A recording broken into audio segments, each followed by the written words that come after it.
तो किसी ने कहा बिना कलश के प्राण प्रतिष्ठा कैसे होगी, किसी ने कहा बिना कलश के प्राण प्रतिष्ठा कैसे होगी, किसी ने कहा जब चुनाव ही प्राण हो तो सोचो कौन सी प्रतिष्ठा दांव पे लगी होगी। लोग तो कुछ कहेंगे, लोगों का काम है कहना, आप जन की बात मत सुनना, सिर्फ मन की बात करना। फिर भी खुश थे हम, फिर भी खुश थे हम। 500 साल का सपना जो पूरा हो रहा था, हमारे अंदर का हिंदू भी पूरी तरह से जाग गया था। तो चल पड़े अयोध्या की ओर, राम लल्ला की दर्शन की आस लगाए। चल पड़े अयोध्या की ओर, राम लल्ला के दर्शन की आस लगाए। जो सामने नजारा देखा वो देखकर दंग रह गए। वो 3 मंजिलें, 400 खंबे, 32 सीढ़ियां, जय श्री राम का नारा लगाते हुए हम सीढ़ियां चढ़ने लगे।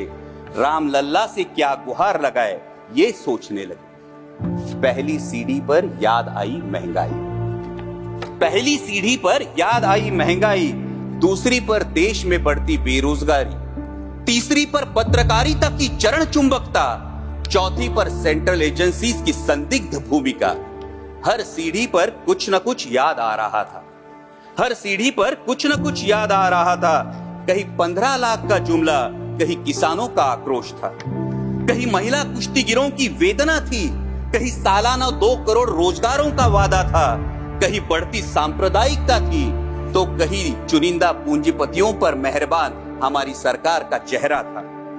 इस वास्तविकता ने झंझोड़ने के बाद, इस वास्तविकता ने झंझोड़ने के बाद भी हम अंधभक्तों की तरह चलते गए। होश तो तब संभाला जब राम लल्ला के दर्शन हुए। हमें नतमस्तक देख राम लल्ला मुस्कुराते हुए बोले, हमें नतमस्तक देख राम लल्ला मुस्कुराते हुए बोले, मैं कल भी था, आज भी हूं, कल भी रहूंगा।